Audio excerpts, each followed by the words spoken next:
This is my husband, and his hair is almost armpit length APL. It's in between shoulder and armpit. So I thought I would demonstrate a few styles that I know can be done at this shorter length as well as at the longer length. The first bun that's really important to know how to do is the cinnamon bun. And I recommend starting with the ponytail holder just when you're at this shorter length. It gives it more stability. Once you get longer, you're not going to need that anymore.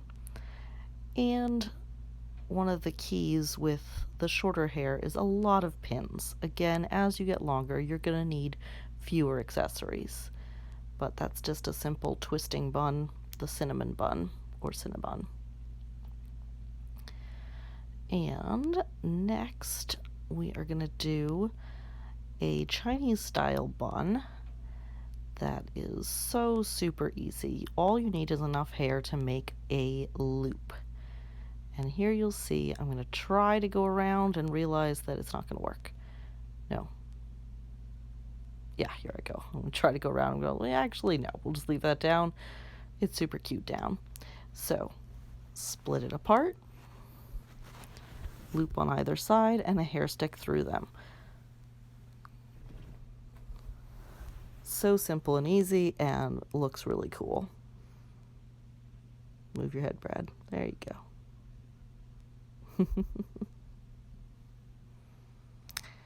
Okay, next one is the vortex bun,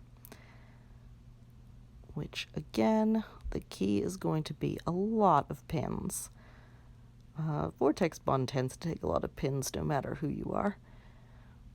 But you just take sections of this ponytail and twist them and wrap them around individually. So I might speed this up because it takes a while.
So not perfect.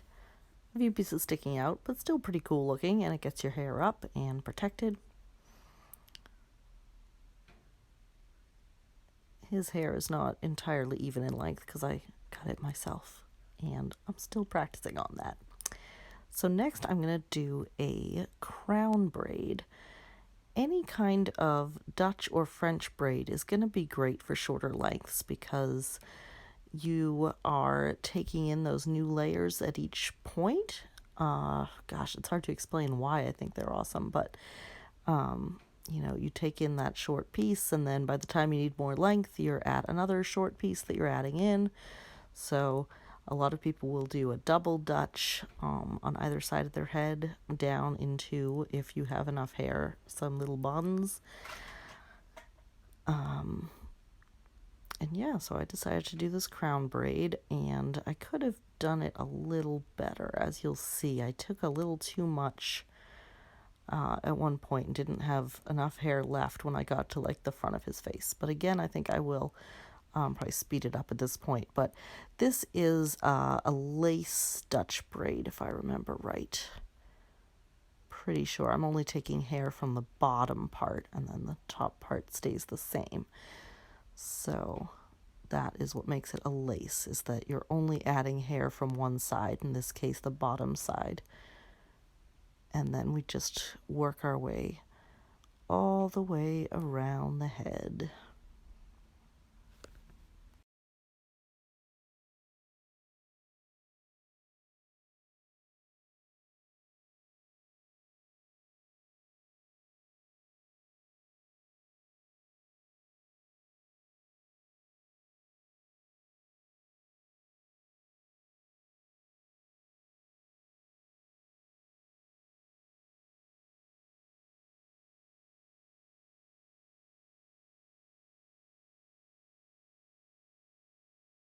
Here's the part you can see where I started taking sections that were too big.